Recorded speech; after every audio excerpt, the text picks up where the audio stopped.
Mike, congratulations into the next round of the FA Youth Group, and that was some performance out there this evening.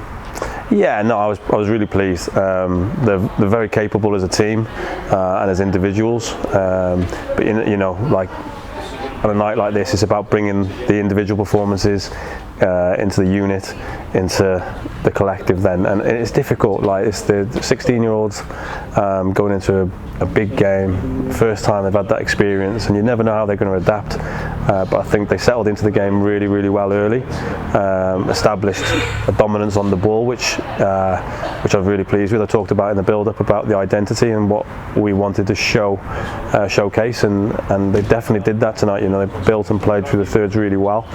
Was it perfect? Probably not. No, I think we weren't ruthless enough in the final third.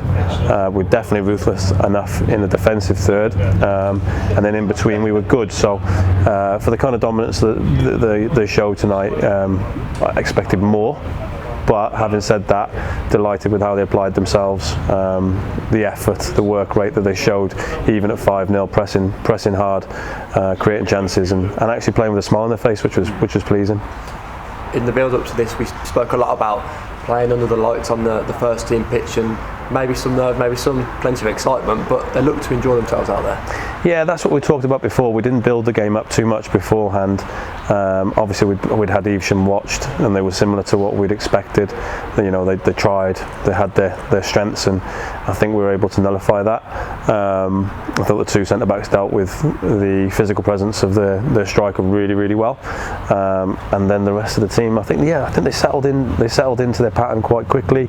Few decision-making issues in the first half in particular, but that seemed to disappear in the second half when the third goal went in, and I think everyone relaxed and wanted the ball and moved the ball even better again. So being picky, I'll go back and I'll dissect the final third and think that with the dominance we had, let's look at how we could have been better, and reflect on that over the next couple of days to improve on what we've already achieved, really. So yeah. And the goals you scored tonight, all 5 of them, they came from different sources and also different styles of play. A couple of set pieces and some really good interchange out there. Yeah, definitely. We've worked hard on that. Even today, we've done walkthroughs today on what the combinations look like, and I'll be honest with you, they weren't the combinations that we'd worked on.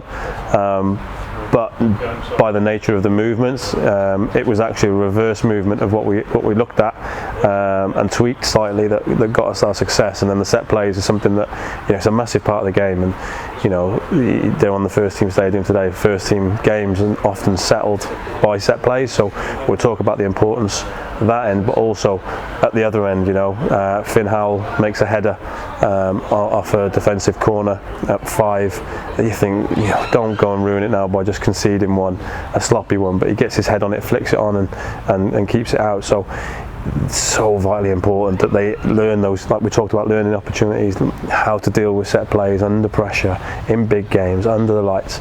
It's something they're going to have to do really, really well at first team level if they make that. A crucial part of the game was that midfield battle, and the two in there really performed outstanding, didn't they? Yeah, they did. I mean, obviously Morgan Owens, our captain, and did really well getting on the ball and moving it around. But today I thought Max was excellent. I thought he was a man of the match. There was lots of good performances all over the pitch, but for me, Max was absolutely outstanding. He was breaking play up. He kept things simple. He got himself a goal on the score sheet as well. So I was really, really pleased for him. He's been in good form of late as well. But when you've got a team of good talented players like we have, someone like Max that keeps things ticking over, does the basics really, really well, and we talked about that before the game, about the basics being vitally important. So yeah, Max was outstanding today. And then once the third, fourth and fifth goal go in, it's almost as if it was natural to the lads out there. They really enjoyed it, and particularly I think the third goal showed the skill that this team possesses. Yeah, like I said, there's a lot of talent in the team, individual brilliance. They've got a bit of pace, they've got a bit of power, they've got a little bit of everything, but they need to be exposed to those challenges. They've had a few challenges already this season, and today presented a different challenge again, which they adapted to, and they grew into the game really, really well, and kind of dealt with that challenge, and yeah, we will go over the next couple of days now, look at what the game, reflect on the game, and see what we can make better and improve. And just finally, obviously we've got a title to look forward to in the next round, but firstly back to the league action? Well, luckily we've got a break this week now, so there's no games on Wednesday. Gives us a chance for the boys to recover, get a few injuries back, and then we've got next week back to league action. So we'll look forward to that.